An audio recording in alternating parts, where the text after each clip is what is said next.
are millions of secret ex-Muslims in Muslim-majority countries. But some ex-Muslims are so outraged when they find out that they've been deceived all their lives that they decide to expose the lies in order to protect others from the deception.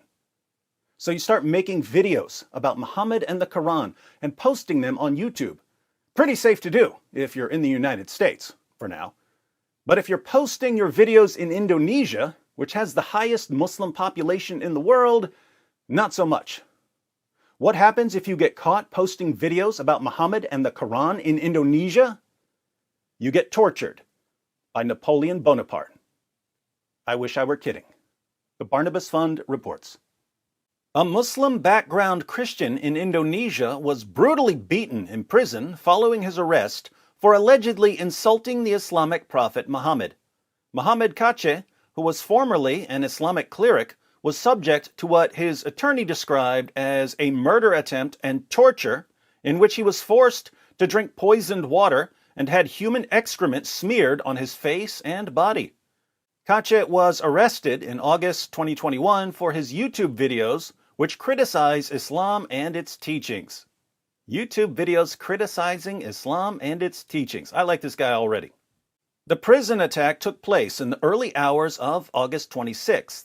Among the attackers was former head of the Indonesian Police International Division, Napoleon Bonaparte, see, I told you, currently serving a 4-year sentence for corruption.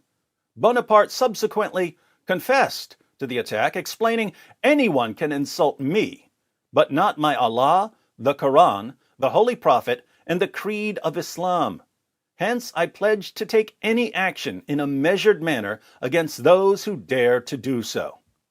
Notice, his God insults other religions, and his book insults other religions, and his fake prophet insulted other religions. But if anyone insults his God, or his book, or his fake prophet, he's ready to get violent.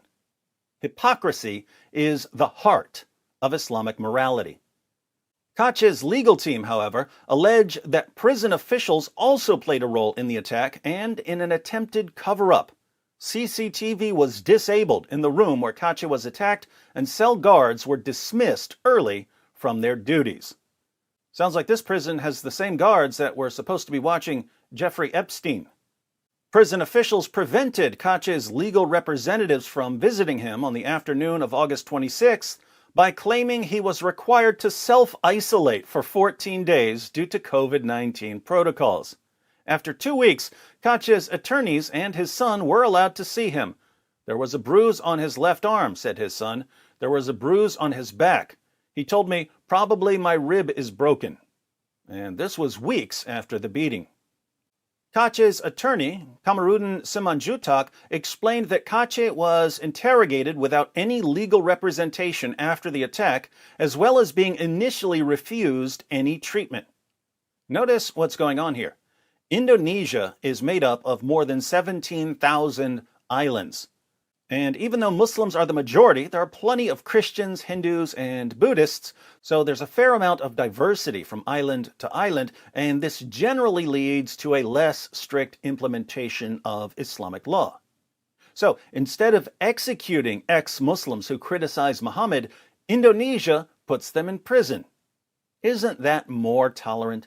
Isn't that more modern? Isn't that more enlightened? But look at what happens. The government puts these ex-Muslims in prison with Muslim inmates and Muslim guards.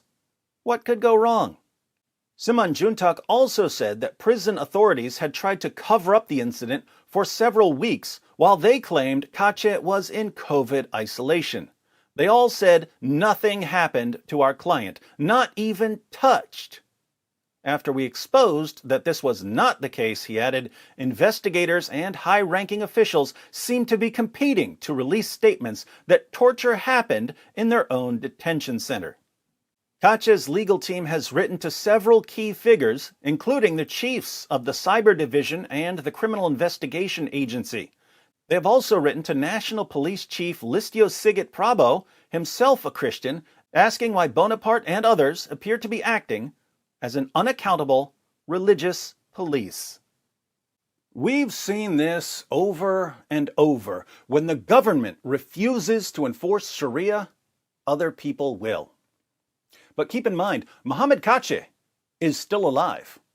According to Islam, he's under 2 death sentences, one for leaving Islam and another for mocking Muhammad. So even though we're outraged that KACE was arrested, incarcerated, and tortured for leaving Islam and mocking Muhammad, many Muslims are outraged that KACE was only arrested, incarcerated, and tortured for leaving Islam and mocking Muhammad. According to Western Muslim apologists, who are extremely popular on social media, anything short of public execution for KACE just isn't Islamic enough. There's a reason why there's a capital punishment, because people like you, little weaklings who leave their religion and cause corruption in the land by spreading it, the capital punishment in Islamic law would be applied to you. We have no doubt, and we're proud of that. Irony of ironies, the Muslim Napoleon Bonaparte torturing a Christian ex-Muslim in prison is actually far more tolerant than British Muslim apologists who are recruiting future beheaders on YouTube. But don't forget that the only possible reason anyone could ever have for being at all concerned about Muslim apologists calling for the public executions of our ex-Muslim friends is racism. You're proud of that. You're proud of that. You're proud of that. It just backfired on you.